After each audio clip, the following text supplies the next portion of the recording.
Assalamualaikum warahmatullahi wabarakatuh. Hai wa, hai guys, hai wa guys. Welcome back to my channelnya Mr. Abu.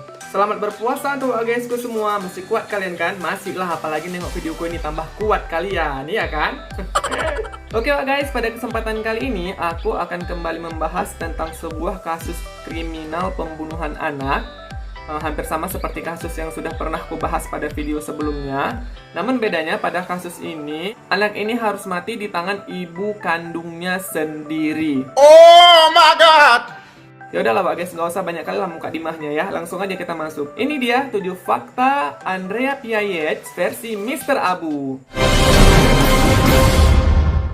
Oke Pak guysku semua, fakta pertama tentang Andrea Pia Yates ini bahwa dia memiliki 5 orang anak. Nama lengkap si Andrea ini adalah Andrea Pia Kennedy yang lahir pada tanggal 2 Juli 1964. Kemudian dia menikah dengan seorang lelaki yang bernama Rusty Yates. Jadi si Andrea ini memiliki 5 orang anak, di mana masing-masing nama anaknya adalah: yang pertama bernama Noah berumur 7 tahun, kemudian John berumur 5 tahun, Paul berumur 3 tahun, Luke berumur 2 tahun, dan yang terakhir adalah anak perempuan yaitu baby Mary yang berumur 6 bulan.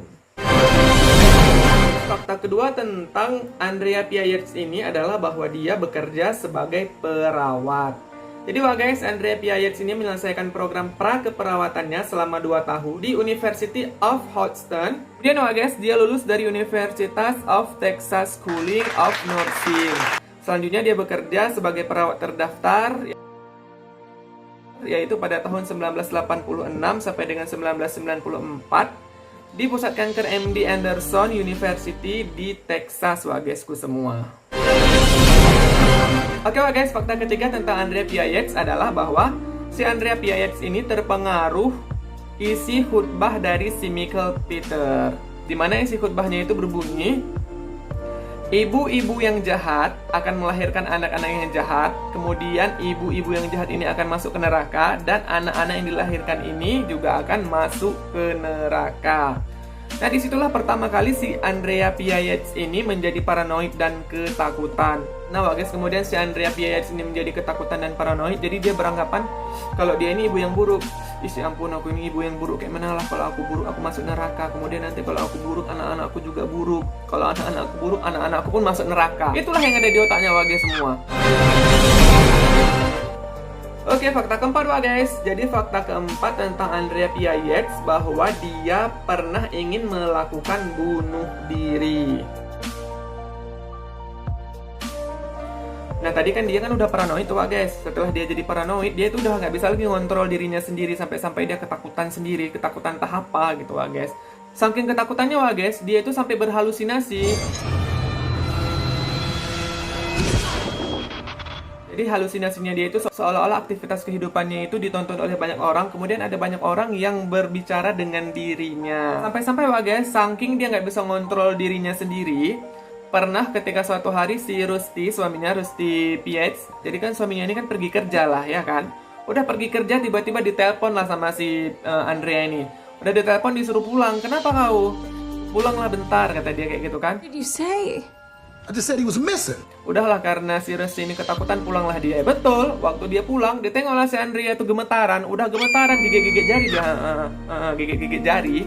Bukan itu aja guys, jadi pernah juga suatu ketika si Andrea Pia Yates ini, si Andrea aja lah aku singkat ya. Jadi pernah suatu ketika si Andrea ini ingin melakukan bunuh diri dengan cara meminum banyak pil. Namun guys, bisa diselamatkan masih, ya kan, masih rezeki dia lah kita bilang ya kan guys. Ada lagi, ada guys, dia kemudian suka melukai dirinya sendiri. Jadi sampai guys, anaknya nggak dikasih makan sama dia. Kenapa? Karena dia beranggapan bahwa anaknya itu udah terlalu banyak makan guys. Bahaya kali memang mamanya ini kan guys. Fakta kelima tentang Andrea Pia Yates bahwa dia ini pernah sembuh. Jadi guys, karena suaminya udah nggak sanggup pikir lagi, dibawalah ke rumah sakit. Ya kan, udah dibawa ke rumah sakit, diperiksa lah sama dokter. Udah diperiksa sama dokter, dikasihlah obat-obatan. Setelah dia mengkonsumsi obat-obatan yang dikasih sama dokter secara rutin, berangsur-angsur, kemudian kondisi dia itu kembali pulih. Jadi istilahnya berangsur-angsur membaik seperti sedia kala gitu guys semua. Nah guys, fakta keenam tentang Andrea Pia Yates bahwa penyakitnya kemudian kambuh lagi. Dah lah guys, pada kondisi sebelumnya ketika dia udah membaik, dikasih saran sama dokternya supaya kalian ini stop dulu punya anak. Karena kan anaknya udah banyak kali, udah 4 guys, ya kan.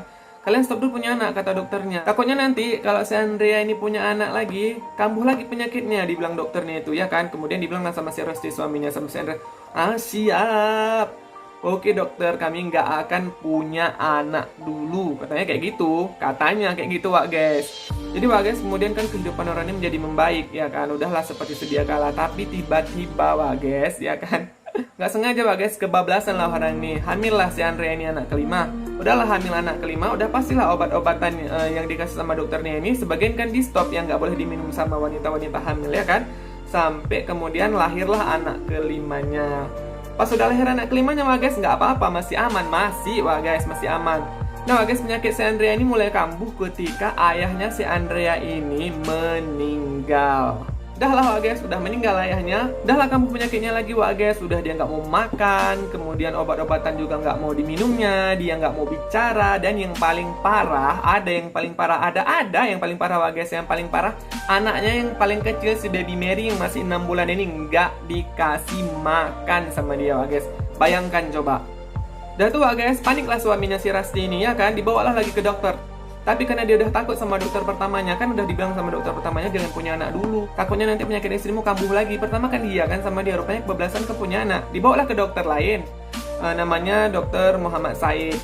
Ya seperti biasalah, kemudian guys, setelah dia konsultasi sama dokter Said ini, dikasihlah obat-obatan. Dibilang sama dokter Said, istrimu ini nggak apa-apa, udah minum obat, nanti bulan depan kau cek lagi kemari. Udah diiyain sama si Rusty sama si Andrea. Kemudian karena si Rusty ini ketakutan, beberapa hari kemudian dibawa lagi. Kemudian dibilanglah si Rusty sama dokter kan, dibilang dokter, cobalah dokter cek dulu betul-betul istriku ini udah sembuh apa belum, kenapa apa enggak, bahaya apa enggak, dia bilang gitu kan.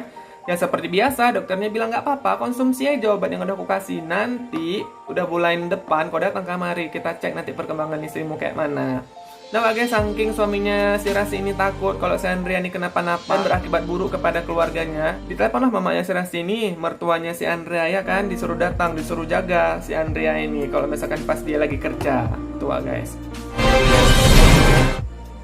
Nah guys, fakta terakhir tentang Andrea Pia Yates bahwa dia membunuh kelima anaknya. Nah jadi alasan dia membunuh kelima anaknya ini seperti yang udah dikatakan di awal, dia kan udah paranoid nih, udah terlanjur paranoid kan, udah tertanam di pikiran dia bahwa dia ini adalah ibu yang jahat atau ibu yang buruk. Dia berhalusinasi, banyak orang yang memantau dia, banyak orang yang ngajak dia bicara, sampai-sampai dia berhalusinasi bahwa ada bisikan-bisikan setan yang datang kepada dia yang berkata bahwa anaknya itu harus dibunuh, kalau enggak nanti di kemudian hari anaknya akan jadi orang jahat dan anaknya akan hidup menderita. Itulah yang tertanam di dalam otak dia itu guys. Jadi guys, kronologis kejadiannya itu terjadi pada tanggal 20 Juni 2001. Dan jadi pada tanggal 20 Juni 2001 ini guys, si Andrea ini berakting sama suaminya seolah-olah dia itu udah sembuh gitu kan. Jadi dibangunin anak-anaknya semua, dikasih makan, dikasih sarapan sereal, kemudian sarapan bersama sama si suaminya ini, si Rusty PH tadi itu kan. Dah, habis itu berangkatlah kerja si suaminya ini, udah berangkat kerja, disitulah dia mulai beraksi guys, beraksi apa? Beraksi membunuh anak-anaknya.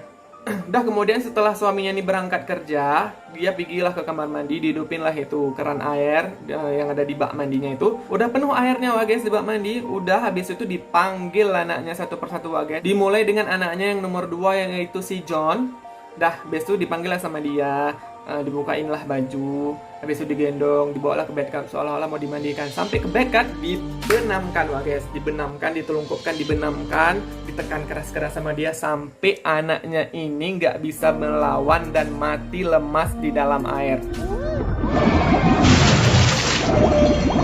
Biadab kali memang mamanya ini akan guys. Maksudnya gini, waktu dia melakukan pembunuhan itu nengok anaknya kayak kelepek-kelepek gitu di dalam air, gak ada aku rasa iba sedikit pun, ya kan guys. Kok tega nengok anaknya sendiri, entahlah, kalau jangan orang sama juga namanya pembunuhan. Maksudnya begitu dia nyelupin anaknya ke dalam bak mandi secara terungkap, itu yang dicelupin anaknya loh, bukan boneka. Anaknya udah pasti meronta-ronta, ya kan, tersedak di dalam es. Ya Allah, nggak bisa kok bayangkan, ya ampun. Rasanya kalau ada di situ pengen aja aku ambil linggis, pak, pukul kepalanya pakai linggis biar terpecah. biar terpisah dari lehernya wah guys semua. Udah siap wah guys, si John ini dibunuh sama dia, dipanggillah anak ketiganya nih si Paul. Ya udah dilakukanlah hal yang sama, ditulungkupkan, kemudian ditahan sampai anaknya mati lemas di dalam air. Udah tuh dipanggil anaknya yang nomor 4 yaitu si Lukas, digituin juga sama dia. Kayak mana lah wah guys ya kan. Kurasa memang udah ada bisikan, udah disetanin dia, udah dibisikkan sama setan. Kau bunuh aja ya kan. Sama seperti kita misalkan seandainya kita itu berbohong wah guys. Udah sekali berbohong pasti ada lagi jalan untuk berbohong. Pasti ada cara lagi untuk berbohong. Udah kenikmatan kurasa dia ya kan. Ya udah habis sudah meninggal lah si Lukas anaknya yang keempat ini wah guys. Diambilnya 3 jenazah anaknya ini. Kemudian dibaringkan di atas tempat tidur. Udah habis itu diselimutin sama dia. Diambil selimut diselimutin sama dia. Dah seolah-olah nggak ada yang terjadi. Udah guys kan udah 3 nih yang mati anaknya. Udah 3 ya kan, si John, si Paul sama si Luke ya kan. Kemudian diambillah anak dia yang terakhir dulu, si baby Mary. Bayangkan ya Allah guys, masih kecil loh anaknya itu, masih bayi, masih umur 6 bulan. Cobalah kalian bayangkan wah guys. Kayak mana lah mamanya ini ya Allah, di saat orang lain tuh pingin punya anak ya kan. Di saat dia udah dikasih anak, dibunuh sama dia, ya ampun. Kemudian diambillah si Mary, dibawa ke bed cup, ya sama kayak 3 abangnya tadi, diambil ditulungkupkan. Ya ampun, masih kecil kali nggak bisa kubayangkan. Rasanya menyayat hati kali aku ceritain kayak gini ya wah guys. Udah diambil ditulungkupkan, ya udah ditulungkupkan sampai anaknya mati lemas wah guys. Tapi nggak diangkat, dibiarkan aja di situ, ditengokin aja sama dia. Kayak mana ya, aku rasa memang udah ada kepuasan tersendiri setelah dia membunuh. Udah itu dipanggil yang pertama si Noah ini, ya kan, Bang Noah sini dulu. Nah, si mamanya si Andreas ini. Datanglah si Noah, ada apa mak? Pas ditengok matanya, ditengok ke tempat bed cup itu, adalah adiknya di situ. Si yang kecil ini si Mary. Dibilanglah sama si Noah ini, mak, Mary kenapa mak? Kata dia gitu kan. Dalam hati dia kayaknya ada yang nggak beres ini. Kayaknya mama aku ini yang udah ngebunuh adik-adikku. Lari dia lah guys, lari dia, sempat lari. Dikejar sama mamanya. Udah jumpa diseretnya ke kamar mandi. Udah itu ditulungkupkan semacam adik-adiknya yang udah meninggal itu wah guys. Ditulungkupkan badannya. Tapi wah guys yang sedihnya, anak yang pertama ini si Noah ini sempat dia meronta-ronta melakukan perlawanan dengan cara menimbulkan kepalanya ke permukaan air supaya dia bisa narik napas gitu.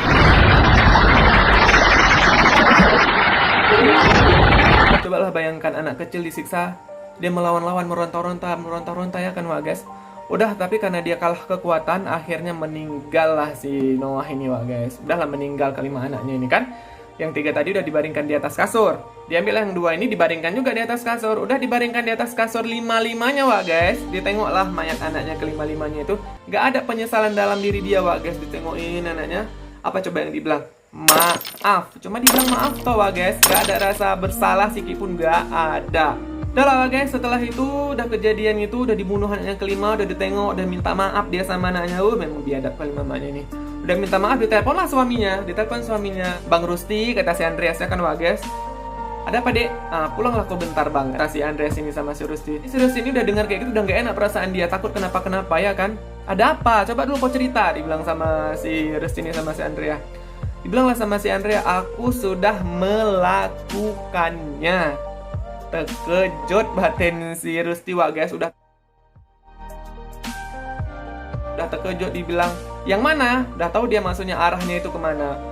Yang mana? Dibilang semuanya. Nggak tunggu lama, pulang lah wah guys si Rusti ini ke rumah. Selain menelepon si Rusti wah guys, si Andrea kemudian menelepon polisi juga. Udah datang si Rusti, udah datang polisi, ditangkap lah si Andrea sini wah guys. Udah ditangkap kemudian diadili. Pertama dia dijatuhkan hukuman seumur hidup. Udah itu dia melakukan ajuan banding, kemudian dia dibebaskan karena dianggap gila. Jikalau aku Masa nggak adil, seharusnya dia ini kalau menurut aku dikasih hukuman mati terus kalian tembak. Kalau nggak ditembak guys, dibunuh dia ini, seharusnya dibunuh dengan cara yang sama seperti dia membunuh kelima anaknya itu, baru setimpal ya kan wah guys. Kemudian akhir hidupnya ini dihabiskan di rumah sakit jiwa di Texas. Kemudian wah guys, si suaminya ini mengajukan cerai, udah cerai dia kawin lain, tapi dia tetap support sama si Andreas ini wah guys. Kenapa? Karena wah guys dia beranggapan bahwa yang membunuh anaknya ini sebenarnya bukan si Andreas, tapi yang membunuhnya ini adalah penyakit yang ada pada si Andreas ini wah guys. Oke wah guys, itulah pembahasanku tentang 7 fakta Andreas Piagetz versi Mr. Abu. Nah bagi kalian yang ingin memberikan saran silahkan, memberikan komentar silahkan, atau menambahkan ada fakta-fakta lain yang tidak aku bahas, seputar tentang si Andrea PIX ini, silahkan kalian gaskan di komentar.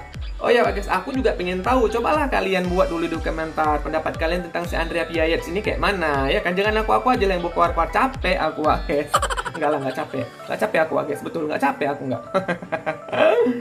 Oke guys, seperti biasa, jika kamu menyukai videoku silahkan klik tombol like. Jika kamu tidak menyukai videoku, tidak apa-apa guys, tapi tetap harus kalian bantu lah, kalian share lah video-videoku ini. Kalian bantu aku dengan cara klik tombol subscribe, kemudian kalian hidupkan itu loncengnya supaya kalian tahu kalau aku ngupdate video-video terbaru. Ya guys, bantu share lah videoku ini, oke? Oke guys, sekian dulu aku pamit. Assalamualaikum warahmatullahi wabarakatuh.